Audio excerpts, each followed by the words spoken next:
That's right. Yeah, the Dental Hygiene Advisory Council. Okay. All right. Well, let's go ahead and start on the meeting.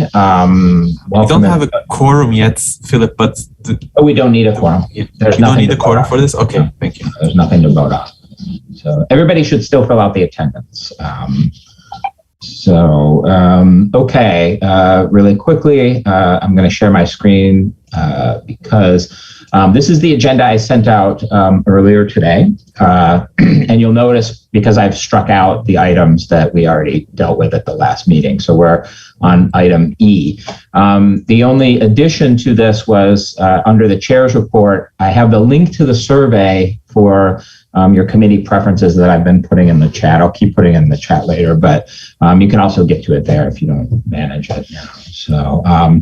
We're gonna go ahead and start with item E, which is the budget committee update, and continue from there at this point. So let me stop my share. And I guess we'll turn this over to Professor Budney. Do you need me to share the report, or do you have it? I do have it, if you let me share it. Oh, shoot. Yeah, I didn't do that yet. Okay. Zoom still defaults to that. Okay, you should be able to share. Okay, thank you very much. And I would like to, on behalf of the Budget Committee, I would like to present the budget report, which will include this year's 2021-2022 mid-year financial report and 2022-2023 next year state enacted budget and city preliminary budget. And also, I'll show you a couple of the capital projects that are being going on at City Tech. So looking at this slide, you can see that according to the current year's report, City Tech received $176.7 million in total resources, and we spent around $178.7 million in expenditures. So we are down about $2 million. If you look all the way on the bottom, the university is running on about $4 billion budget, and the expenditures for university for this year accounted for about 3.8 and change billion dollars, leaving $103.5 million in surplus. When it comes to dissecting that for City Tech, the total revenues are based on the campus allocations, tuition revenue, and centrally administered resources, which overall are up 1% this year.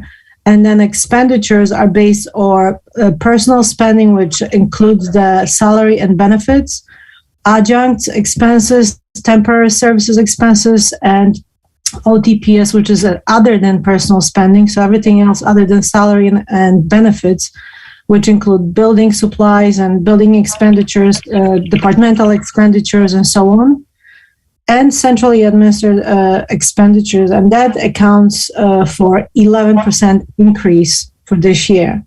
So the centrally administered funds, that alone accounts for the fringes, which are up 22% this year because we're getting raises. Energy, we were able to save 3% because we were not operating in the buildings. And then building rentals are steady at about $3.8 million, and financial aid, there is no change.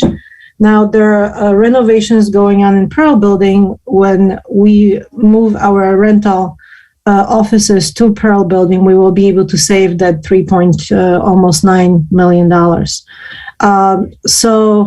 Our balance would end up being at about $16 million in red. But thanks to the federal funding, which we received about $14.46 million, and some of the Kutran reserves, we were able to lower that deficit to about $2 million.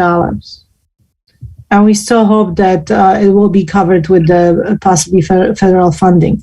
So going deeper into that budget, personal services, which account for all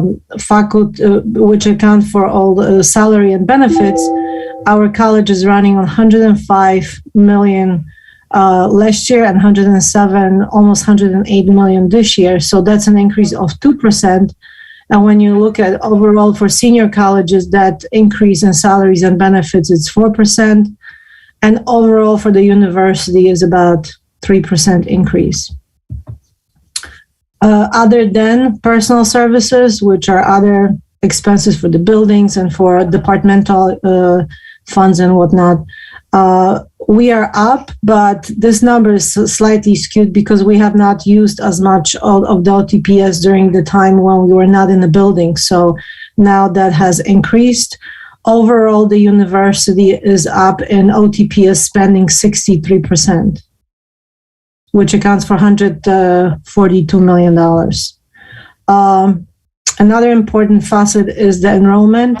So our enrollment for City Tech is 8% down, but that's on top of all the decreases in enrollment for past years. So we are significantly down, and that's going to be reflected in the tuition revenues. When it comes to the employment at City Tech, we lost about 45 full-time employees. That includes the instructors, faculty support, academic support, student services, maintenance, operations, general administration, general instructional services, SEEK, and that's mainly to the retirements. That accounts for about 5% of the employment at City Tech. And this is the tuition revenue, and this is a very interesting data because our tuition revenue is down about 10% for this year, which accounts for about $8 million. When you compare this to senior colleges are about down 3%, and then graduate professional schools are down 2%. Are up 2%. And the reason the graduate professional schools are up is because we had an increase in enrollment in the past years, and those students are still continuing their education. So when you look now at the community colleges, the tuition revenues are down 18%, which means that community colleges have much, much lower enrollment, and that's going to trickle down eventually to senior colleges and the graduate centers at some point. So overall total university revenue, tuition revenue is down 6%, which accounts for $88.25 million. So going into the next year, 2022-2023, the support that we are receiving from a state accounts for state operating support 31%, fringe benefits 8%, and SEEK gets 13%. So overall state support is 14%, but the city support haven't changed for the senior colleges. It's the same. City mainly supports the community college. State mainly supports the senior colleges. That's a bit of a difference there. And overall, senior colleges received about 8% support from all the different funding that was received for next year. And as you can see, community colleges also received about 8% total support from different funding. And the funding from the state haven't changed much, but it's, again, the funding from the city increased for community colleges. And among the funding for the next year, there is 67.7 million given for fringe benefits, as the salary are going to be increasing. About 60 million to close the top gap, which now it's closed. 53 million for new full-time faculty hires at senior and community colleges, and that accounts for about 500 or more full-time positions, and 40 million for one-time funds for strategic investments in senior and community colleges. And then you have some other important initiatives. Also, there was appropriation for the capital budget. Capital budget deals with the maintenance and renovations and new structures within CUNY. So there's almost $7 billion in new appropriations and reappropriations for CUNY, of which 2.7 billion is reappropriated for senior and community colleges. And of that, majority goes to senior colleges in the amount of almost $2 billion. The new appropriations account for almost $66 million, of which $344 million goes for senior colleges critical maintenance and infrastructure, and $535 million for senior colleges expansion or improvements. And then there were also $535 million, which were repurposed from old and underutilized appropriations. So this goes all for the buildings. And other budgetary issues included reinstatement of Excelsior scholarship program to the tuition rates of the current year starting in fall 2023. The Top Gap also is going to be awarded to part-time students enrolled in degree programs as well as in non-degree workforce directly leading to the employment or advancement. There's also a $2 million scholarship, Senator Patricia McGee Nursing Faculty Scholarship, established to provide annual awards for up to 10,000 to qualified students. And there's also the budget includes the repeal of legislation allowing incarcerated individuals to complete their courses and degrees and receive the financial aid. Other issues include certain legislation that requires submission of reporting to certain entities regarding hiring faculties with the state funding. And Empire State Development Corporation made $10 million available for internships and $5 million for apprenticeships, and that goes for CUNY and for SUNY. And there's going to be a review process associated with it. There are also a couple of workforce development initiatives for which CUNY can apply for. And finally, the capital funding and capital projects for City Tech. During this year, the 8 projects have been completed, and they include maintenance and repair of ventilation systems, air handling units, and filters in all buildings. The ultraviolet systems were installed to ensure the best quality of air. And the new superintendent ensured that all buildings are painted, updated, comply with all new regulations, and are free of germs and viruses. Second floor of Pearl Building is now open and will host summer camps for high school students. Voorhees completed a number of projects, including elevators, facade, cafeteria, student lounge, and classrooms. New signage is installed across City Tech buildings.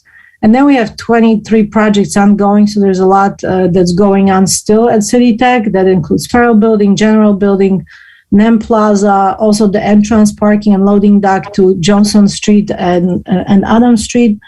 And then Voorhees and academic buildings also have a number of projects that are going on.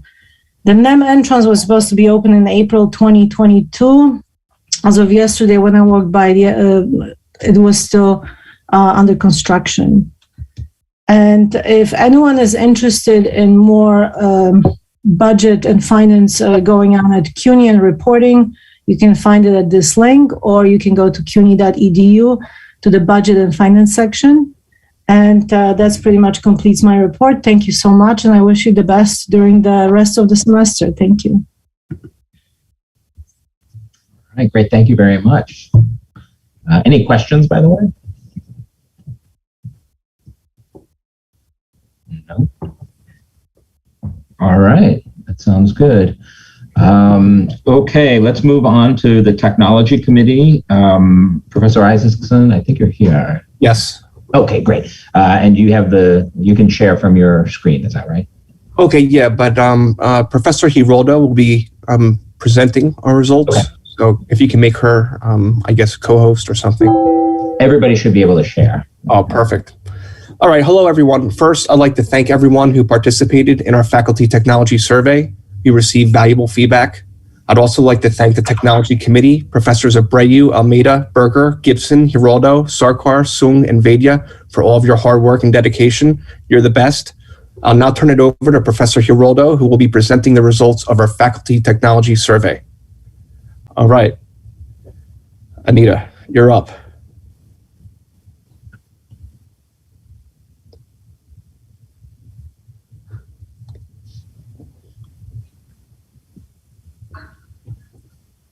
Okay. Hi, everyone. How are you? Nice to see you. Thank you for coming. These are the results of the Faculty Technology Survey that was sent out toward the end of last semester up until the beginning of this current semester. And these are the results and recommendations of the data.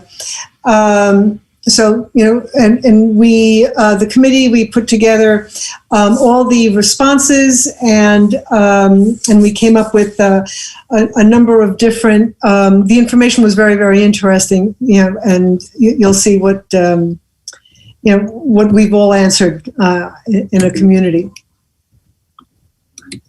The important thing right now is to think about the demographics of the responses. We got 348 responses to the survey. 54% of those responses were full-time professors, while 46% of them were from part-time.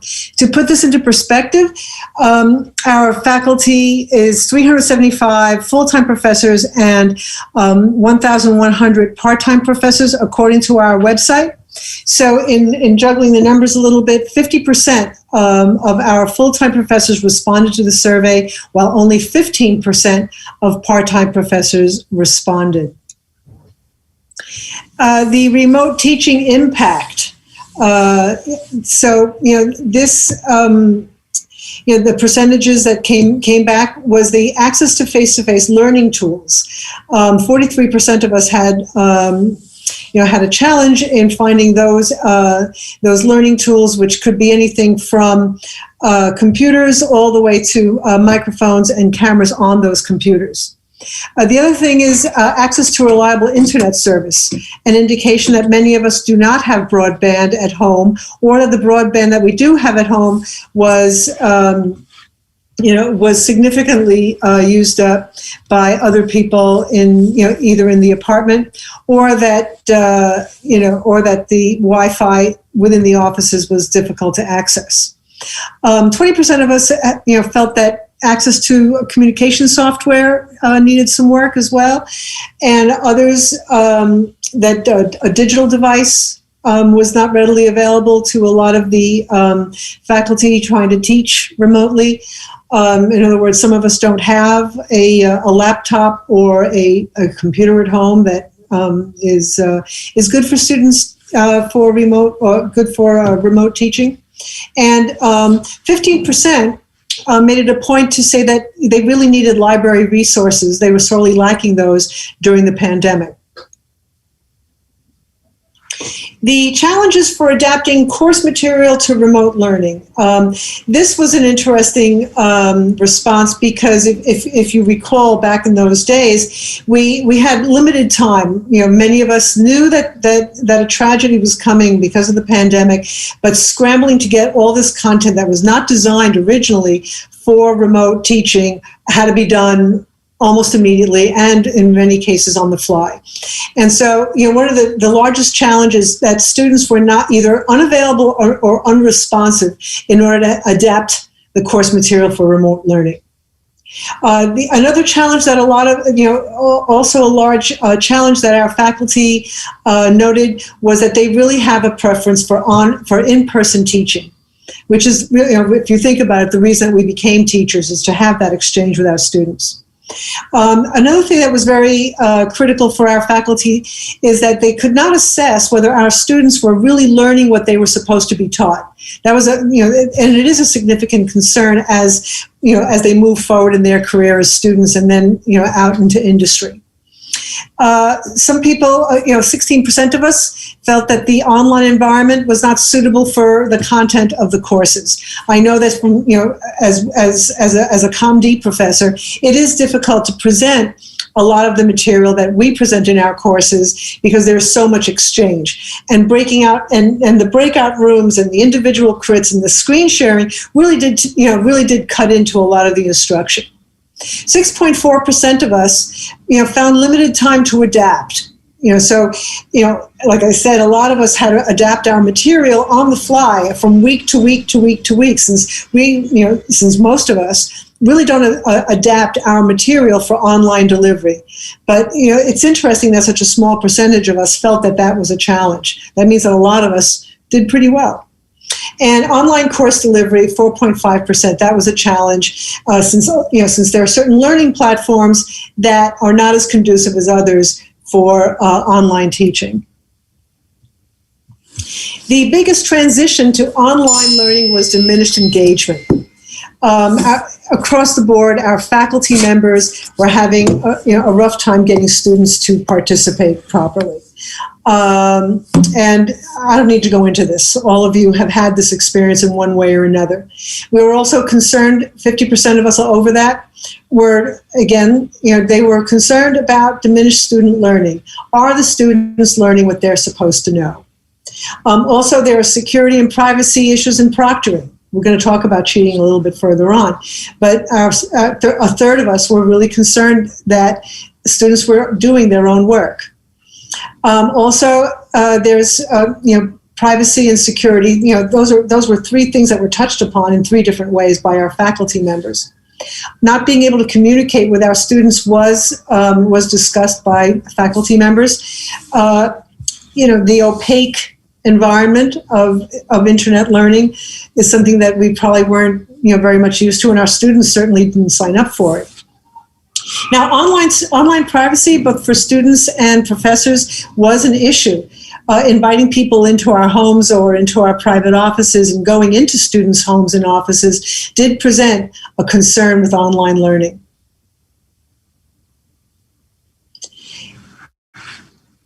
%60 of us are aware that students are cheating, and they're using platforms to do that.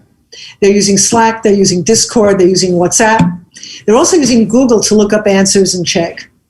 43% of us did not know that our students are using platforms to cheat. And we've gotten some comments from faculty that they've seen students try to copy and paste answers to some questions. Chegg seems to be a big problem. They use their phones to communicate. They take the test, and they take the test on a screenshot, and they use chat channels. And also, one of the interesting comments was, don't get me started on what misaligned priorities we have as a society. This particular faculty member is concerned that cheating has many, many ramifications. Now, faculty members have taken steps to avoid cheating. 40% of us have. And the other 60% of us either did not take steps or did not feel that it was an applicable situation. Okay, so it shows that 30% of us do not teach in a way that would be impacted by cheating. So faculty have taken steps to prevent cheating. They suggest to make exams more reasoning based rather than testing knowledge acquisition. That team assignments are more effective to mitigate cheating. That students should share screens and answer questions to explain their thinking. Requiring metadata on all assignments, to show where the material came from, and giving more written projects. That can really significantly raise the workload, but it is something to think about. One faculty member said to have students sign an honesty pledge, that when you're committed to being an honest person, that does have some kind of an impact to prevent cheating. Now, technology and infrastructure needs. Before I go into this, I do have to say that Professor Isaacson did communicate with the technology department of the college. He did correspond with Rita Udin about some of these issues, and she wrote back, this presentation isn't meant to talk about that exchange. However, we will present what some of those suggestions, and as well as a report on what the college is doing. But 35% of us believe that the Wi-Fi at the college really does need improvement. 10% each believe that software access could be a little bit more transparent, as well as content design tools. Hardware and software on campus, 9% of us says it needs help, as well as online hardware. Our computers just don't have that bandwidth ability. A number of us request that there is portable hardware in order to be able to teach in different places. Professional development was not so much for research, but professional development on various platforms outside of Blackboard and OpenLab to be able to use different tools to teach online. Technology support. Our CLTs are bogged down with so many tasks, Every semester, they have to re-image computers and update and upgrade a lot of our technology, and it's just underfunded. They need more help. They need more hours. They need more personnel. LMS, as all of you know, we have a full account of the full Blackboard as well as OpenLab. Some faculty members are requesting additional either training or accounts in other learning management systems, perhaps something like Miro or some of the other ones that would help those specific departments, as well as software awareness. I'm going to be speaking about software awareness in the next slide. Over 50% of us do not know that we can get Adobe and other software licenses through CityTech for free. Over 50% of us don't know that. 46% of us do. Now, if you look at the breakdown of what that is, almost 39% of us were full-timers, whereas 69%, just about, of part-time professors are unaware that we have this very important resource. Now, we did receive some comments on college needs that, a lot of people said that, Wi-Fi on campus needs significant improvement. Some made a comment that better user experience could be helped, that there needs to be a little bit more time for professional development, and that, everybody needs a little bit more lab space to do their work, as well as updated computers in offices, more technology to support accessibility and special needs students. There was an interesting comment that was made by more than one professor that consistent campus-wide printing services are needed for students. Now, there are some colleges in CUNY that have service bureaus. The private schools have service bureaus. So this is something, that at least in ComD, it's always been a bone of contention because students need to print quite a bit. But that came as a surprise because we thought that most of our students were wired. However, it's obvious that students do need content delivered on paper. So we have some recommendations that we are a recommending body, and these are some recommendations that we're going to make to the administration to please upgrade the Wi-Fi. Teaching on campus in all modalities requires updated Wi-Fi delivery for both students and teachers. Then to please invest in uploaded hardware and software. Teaching without the equipment and software is a disservice to our students' learning and career relevance. A lot of the software packages that are very, very expensive very often come with very inexpensive and free student and teacher licenses. This research needs to be done, yes, by the departments as well as by the technology department of the school. We ought to upgrade facility office environments. We have outdated hardware and software, and we can effectively help students accomplish the college tasks or engage in research with the computers that we have in our offices. They just need to be upgraded. We also need to increase operating budgets. The library and other departmental resources are depleted, and they require investment to support students, especially in terms of consumables. We just need money for these things. We also need to improve our communication infrastructure. Faculty are often unaware where to find technology resources. A recommendation is a yearly updated handbook of links. Okay, not the entire website, just links of support materials to mitigate this problem. And additional communication concerns is that part-time faculty need better coordination with their course leaders to participate in college initiatives. Now, we do have some suggested action items to implement right away that don't cost anything. One of the recommendations, they become more effective when there's a broader response to surveys and initiatives across the college community. So when you have your meetings, when you have your emails across the departments, do invite your part-time and full-time faculty to respond, and, by sending reminders as well, to surveys, not only ours, but other surveys around the college. Also, noting areas of strengths and weaknesses and discussing them at department meetings with all faculty is in the college's best interest. At ComD, what we've done that has been very successful, once a month we have adjunct or part-time faculty meetings. They're only a half an hour during club hour. So we have very good attendance. People just stop in during their lunch hour. We go right through it, and so they have the news. So, that's one of the reasons that we're able to get as much done as we do, because small cogs can turn the big wheel. So we do have future endeavors that we're looking forward to next year and beyond, is upcoming surveys to assess technology and needs of our students and staff. We're going to take a look at the college websites and see how they can be organized better. Okay. We're going to have recommendations for teaching in all modalities with respect to the college's technology resources. We're aware of what our strengths and deficits are. And we're also going to have recommendations for best practices in technology to help all of the faculty realize their research goals. Thank you very much for your consideration. Thank you for listening to me.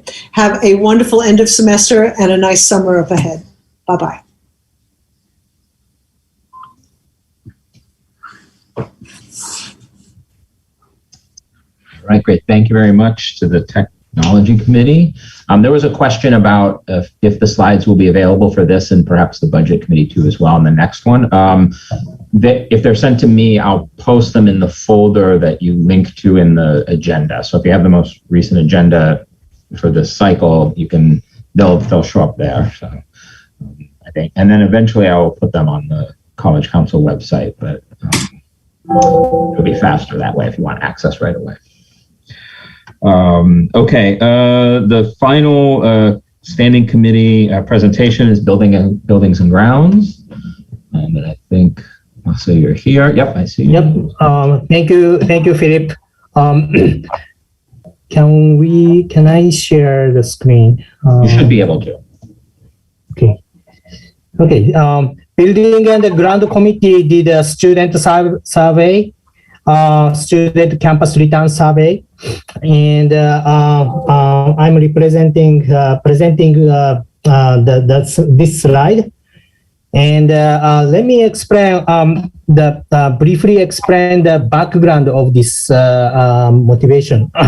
We communicated with faculty and the staff for the safety, especially building and the ground.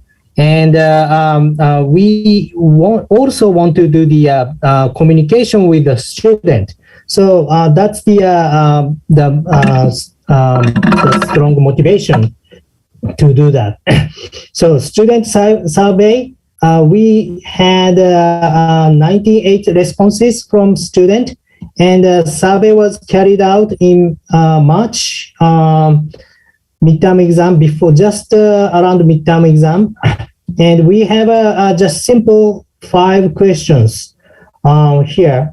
So let me explain in detail. So first question was, I have a concern related to my return to in-person classes.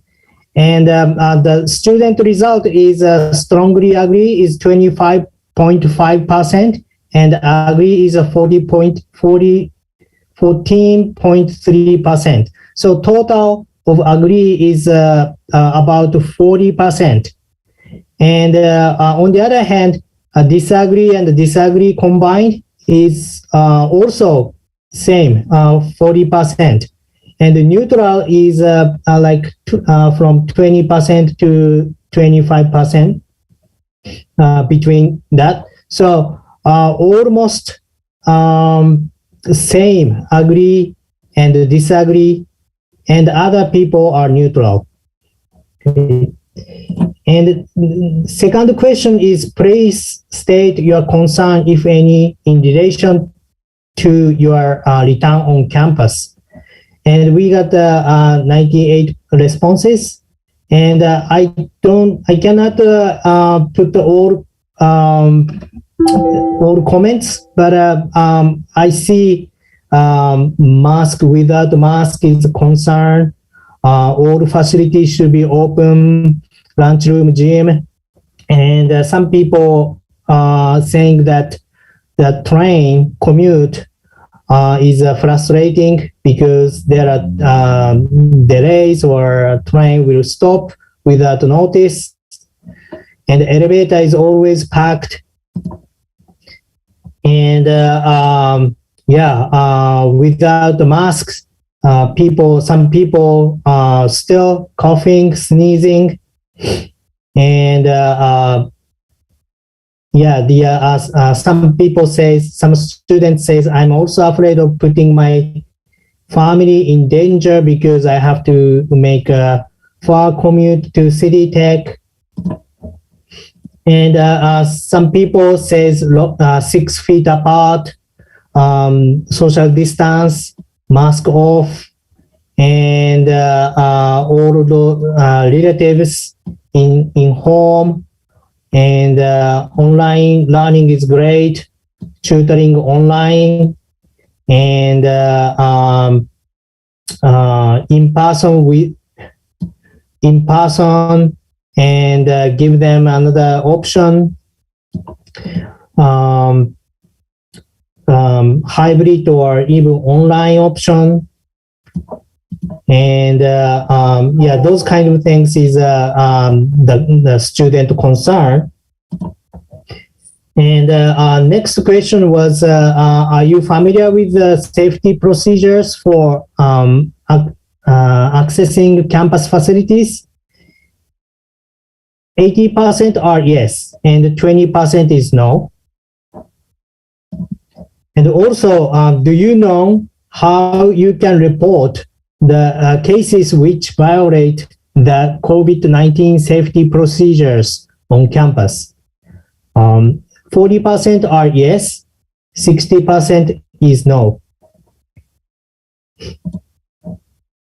And also, last question, please let us know how City Tech can ease your return into in-person classes. Some of the students mentioned about online classes, and small classroom is it's concern.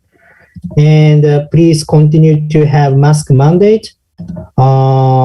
Make it an option to go back to in person. Those kind of things are the information we got from a student survey. So I would say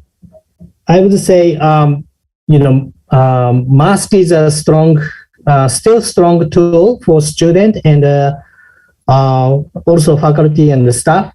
And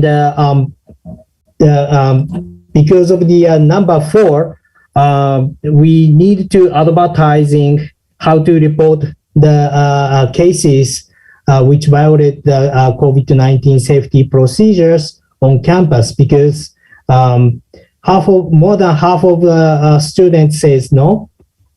So I think that's very important. And finally, our building and the grant committee, we all work together, and we communicate faculty, staff, and the student together. And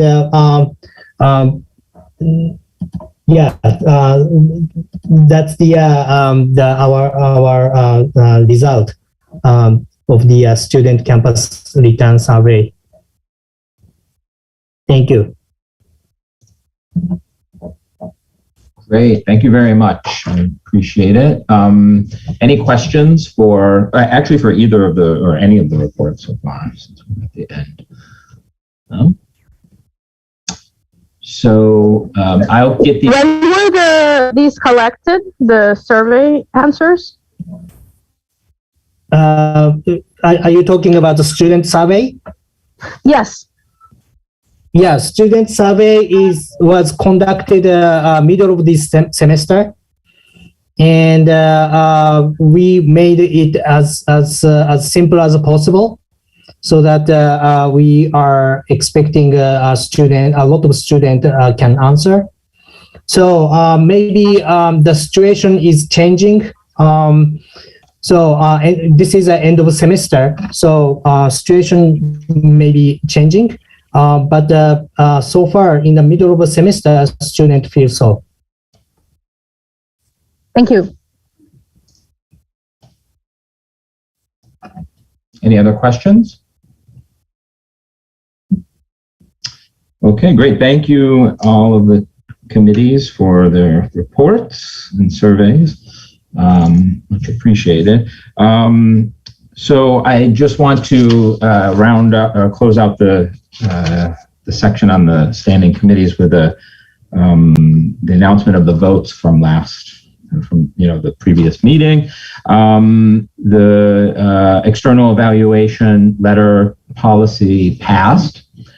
The resolution on forgiveness clause passed. The resolution on student bereavement guidelines did not pass. And the resolution on executive search procedures did not pass as well. So those were the results of the election. Are there any questions or comments before moving on?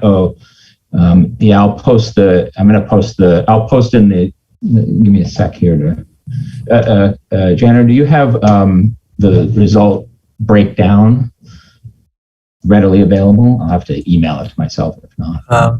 Yeah, just give me a minute. Okay. I'll write it on the chat. I'll write it on the chat. Thank you very much. So, any comments or questions on that? Professor Anzalone, if I may. Yes. I would offer a procedure here at the moment, noting that the proposal on guidance provided to regarding student bereavement procedures was really set up as a guidance for faculty and staff. And I recognize that this it kind of missed being approved, but I think it's an important item. And I'm prepared to advance this guidance at this point as an administrative matter. I would take out the proof of death as required, which shouldn't have been in there in the first place, and move forward with this in terms of giving students and others an opportunity to take advantage of this until such time that the council can come back and vote it and amend it as appropriate. But in the meantime, I think it would be appropriate to put this forward as simply guidance to everyone as to how to be considerate of students that are experiencing this kind of an impact. So that I'm offering this up as an information item. If there's any feedback, I appreciate it, but I think we can, in consideration of the pandemic and all the other rules that have sort of been sidestepped here, I think it's a fair way to approach this, and it can come back to the council after whatever amendments the committee wishes to include. Okay, great, thank you very much. Any questions or additional comments?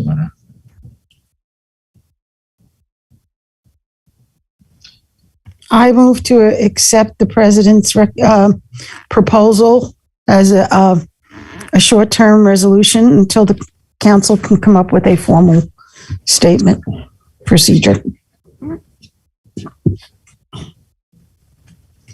Great. I have my hand up. Can you see it? Yes. Yes, Dion. Oh, so first I want to second that. And I just also want to thank the president for doing that. I think it's a wonderful way both to give guidance to faculty, but also to send a message of compassion out. And so I just want to thank you for making that offer. And I think it's a great plan. Okay. Thank you. I don't think we necessarily need a vote here. It wouldn't. You're not set up for a vote, but the intent on everyone's part is to provide this and under that umbrella, if you will, we will put this forth as guidance in the interim until such time that it's replaced by something that comes through the council. So thank you very much. Great, thank you. Any others?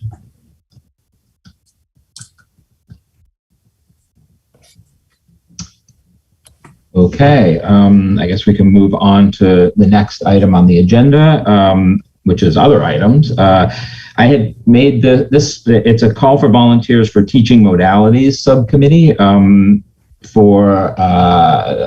I had spoken to President Hopsler that I had a discussion about a possibility of a fall task force to look into this.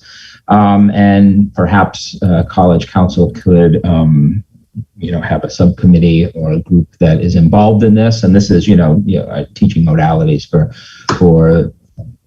post-pandemic, let's say, or whatnot. Nobody volunteered, but if you are interested in this, you can send me an email and I will collect this information so that I can pass it on to the president. So that you can obviously go directly to him too as well. But I just wanted to announce this, and there was some discussion in the tech committee I saw about this, which obviously plays a big role in future modalities. So I just wanted to announce that. Okay, so now we'll get on to the reports. First off, my report, the chair's report. I really want to thank everybody. It's been a great, first year as chair. I want to thank everybody for your patience and so on, and I especially want to thank all of the standing committee chairs and Peter, and the only person that made this possible, Randy, who answered about 100 questions from me over the course of the year. Thank you very much to everyone. So as far as business goes, in the committee preferences, for the committee preferences for next year, for those of you that are serving next year, I put a link, and I'm going to put another link in the chat. It's also a link in the last agenda I sent to you. You can recognize that one because it's got the strike throughs for the parts that we were already finished with. It's an updated agenda. And you can always just email me and I'll send it to you. This committee on committees is going to be assigning standing committees to people very soon, because we have our next meeting, the organizational meeting, 1 week from today. So for those of you that are continuing on next year, we need you to show up for the organizational meeting a week from today. Same Zoom link. I'll send out an agenda, and we will be, of course, voting for chairs and secretaries of the committees and so on at that point. So don't forget that. Please keep that in your calendar. It's very important. If you're not on College Council next year, you don't have to show up. You can if you want, I suppose. And if you're not sure, send me a text or an email and I'll look it up when your term ends, as far as I know. So I guess that's it from my side. So thank you very much, everyone, for a great year, and looking forward to a nice summer. And at that, I will turn it over to the provost for her report. Okay, thanks. Thank you so much, Philip. And I also want to thank all of you for your good work during this really challenging year. Looking back, you have a lot to be proud of, and looking ahead, there's much to be forward to. Just some reminders. We're going to be having an academic affairs town hall on May 24th. Where the president, deans, guest speakers, and myself will be highlighting what's new, and you'll be learning more about the recent launch of the Student Success Center. There'll be opportunities for questions and answers. This is bittersweet. May 19th, we'll be celebrating Karen Lundstrom's career at City Tech as she retires. I think everyone agrees that Karen and iTech made really significant contributions to our transition from in-person to online teaching over a period of 5 days. The prior expertise that had been developed by OLAC, I think, was really critical, and Karen and her team in helping us make that transition. I think the survey that you presented, Anita, would have been quite different if we didn't have Karen. So here's an opportunity to say thanks and good luck to Karen as she retires. City Tech, starting in the fall, is going to be implementing the CUNY-wide Academic Momentum 2.0 over the next 3 years. And the focus on Academic Momentum ACMO 2.0, as it's known affectionately, is focusing on improving the success of transfer students. As part of that, we're going to be launching the CUNY-wide, the City Tech-wide and CUNY-wide implementation of CUNY First. And it also will make it much easier to look up course equivalencies. We have a faculty ambassador who's going to be kind of coordinating the training, and that's Azori Marantz in electrical ETET department. As we return to campus in the fall, there's going to be more opportunities to field trips to the Cold Spring Harbor Learning Center. It's available to all disciplines. A website describing possible workshops such as forensic DNA, profiling bacterial transformations, and how you can sign up to bring your students there will soon be released. And the possibilities of how you can integrate it into your classrooms are vast. You can use it as the basis for writing assignments or creative works. Wherever you think your students would be excited about learning more about DNA and integrating it into your courses. In closing, I'd like to say this has really been a productive year in College Council. And special thanks to Chairperson Philip Anselin. It's been wonderful working with you.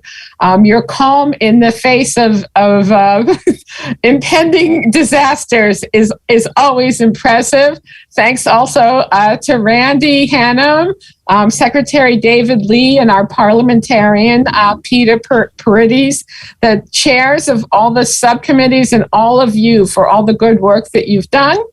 And wishing you a smooth end to the semester and a wonderful summer. Thank you. Does anybody have any questions, comments? Okay, thank you very much, Provost Brown. So now we get on to the President's report next. Thank you, Philip. And let me also extend my thanks to you for the role you've taken on this past year and the way in which you've handled the council through a very difficult period. Much appreciated. Thank you. I'll pick up on a few things the provost mentioned. But first of all, let me say that we are really looking optimistically at the budget. Professor Bunny made a good presentation here. And many of the issues that we just discussed and came up in terms of deficiencies and things that have to be addressed will only be addressed as a result of that, the resources that the new budget will provide us with. For several years, as you know, we have not been getting the kinds of allocations that really allow us to support the infrastructure. And I'm very pleased that the closure of the TAP gap alone will provide us with several $1 million in additional revenue that will go a long way towards allowing us to address some of the shortfalls that we've experienced. So between that and of significant importance is the additional funding for hiring new faculty. And I want to thank our departments have embraced this. We have a lot of searches underway. I've already to this point appointed about 11, maybe 12, if they accept, new faculty for the fall. And I think we could end up with easily twice that number or more. And this is very important because people have retired. Some people have transitioned to other jobs, if you will, or other positions, or moved away.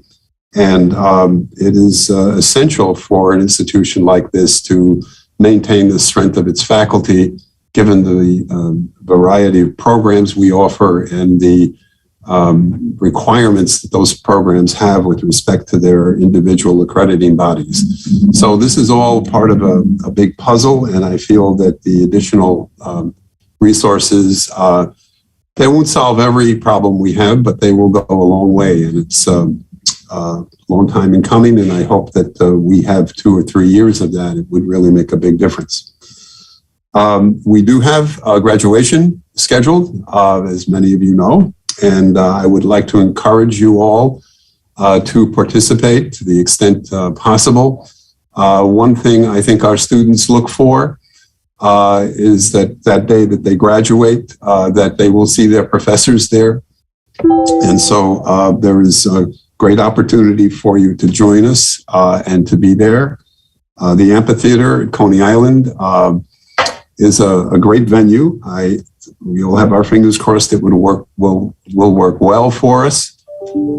It can handle any particular type of restriction that we might face with regard to masking or distancing, or just the fact that it's open air on the beach gives it a lot of relevance to the situation at hand.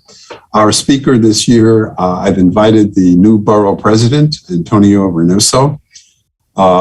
Antonio has been a council member for many years, and he was just recently elected as the Brooklyn borough president. And we've had borough presidents attend our graduations before, and I look forward to him greeting and congratulating all of our students. We also have a spectacular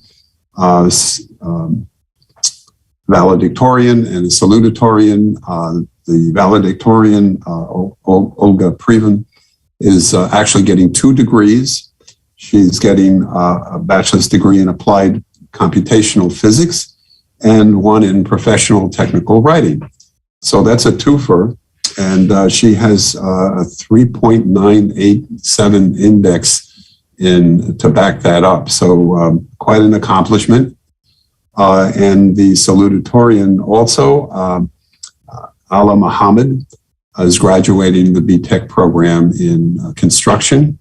And she too has a phenomenal record, and ironically, a 3.986 index. So some of you out there, somebody along the way gave each one of them a minus, an A minus, and we will track you down and make you pay for that. But these are exciting people, and you're going to hear them at graduation and honors, and they typify our students in so many ways, and in particular, having overcome 2 years of the restrictions that the pandemic presented us with. So they, as representative of their classes, carry that burden and deserve the full credit for having succeeded in their accomplishing their goals. We talked a little bit about people leaving. I will be sending something out very shortly announcing 2 people who just joined us this week. Andrea Pinnock is taking the position that Wayne Robinson had as the college's business manager. She comes to us with a long history in the university. She was in similar capacity at Lehman College, and she brings a lot of experience to that position here. And another person in that category, Michael Jen, who will be our Title IX officer. And Michael also comes to us, in his case, from the Board of Education, where he had similar responsibilities. So while we announce some departures, we will also be announcing some people joining us. In that regard, I want to mention that we will be announcing the departure of a few administrative people as well. I had a meeting and requested Professor Anzalone to set up a meeting, and I spoke with the executive committee of the College Council, informing them of some of these developments and the fact that I would be going ahead with setting up and conducting some searches, mainly because I can't wait until such time that the council has appropriate guidance in place. However, my intent in forming those search committees and moving forward will be to capture the intent of the council to ensure that we have a broad participation from the faculty and, respecting the diversity in the faculty and in the groups that we put together for the search committees. So I will be making those announcements between now and our meeting on the 24th, where we may have a little more information on that. So I'll stop here. If there's any questions, we'll try to answer them. But I want to thank you all. This has been a very difficult time. It's been difficult for the students, difficult for the faculty, and difficulty for all of us that have been attempting to conduct business and provide our students with an education under some rather difficult circumstances. And I'll stop there, Phil. If there are any questions, we'll try to answer them. Any questions from the council? President? So let me add two quick things. First, again, asking that you consider your schedule and joining us for the graduation ceremony. We will have a place for the faculty to gather, obviously, and we will have hot dogs and popcorn and lots of things to associate with that event at Coney Island. And the second thing I say more generally here, we just recognizing the difficulty of the time, we've had a number of chairs step down for various reasons, their completion of their term. And it is important for us to within each department, have individuals who are willing and interested in sharing this responsibility of shared governance, if you will. As president, I will do what I have to do, but I would prefer that the faculty choose their leadership. I've always respected that. In cases where a department could not come to closure, then we step in professionally and we handle it. But I think it's something that many of you have to give thought to going forward, because the strength of our collective operation here depends on many people, and the chair people of the departments represent a key component to achieving that objective. So for those of you that have served and are serving, I thank you. And for those of you that are thinking about such responsibilities going forward, I'll just say that we do provide as much support and training for people taking on those assignments as possible. But they are not easy jobs, and I understand that they can be a little overwhelming on occasion, given all the experiences we've had in the past few years. So, thank you. Great. Thank you very much, President Hostler. Okay, so good and welfare. Do we have any good and welfare?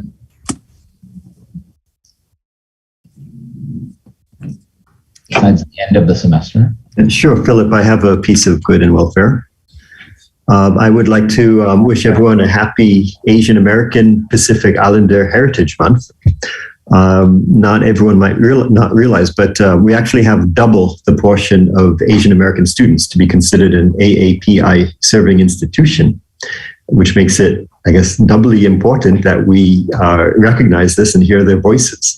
And we have the chance to do just that this coming Friday at 10 a.m. There's going to be an event that highlights a documentary with works by our students on their experiences over the past couple of years. And there'll also be a panel discussion 2 Fridays from now. And so right now I am going to post in the link, the registration link in chat, and I would encourage all of you to register. Thank you. Great, thank you very much. Any other good and welfare? Philip, I have an item. Okay. So the Women's Building Council and the Department of Construction Management and Civil Engineering are co-sponsoring an event on campus tomorrow for students who are looking for their first jobs, and featuring a number of women from the construction industry, including our department chair, Professor Melanie Villatoro, and our salutatorian, Ala Mohammed. So that will be on campus tomorrow at 12:45 at the new academic complex in A106. Great, thank you very much. Any other good and welfare at this time? Okay, well, before closing out the last College Council meeting of the year, I just want to remind you to please fill out the survey if in the chat. It's also in the agenda if you need, and if you need access to it, just send me an email. And next week is our organizational meeting, same time, same place, for those that are continuing on to next year's College Council. If you need to know your term, send me an email, and I'm happy to let you know when your term ends. And after that, I will just say thank you very much, everyone. I hope I didn't miss anyone, and I guess our meeting is adjourned. I don't have a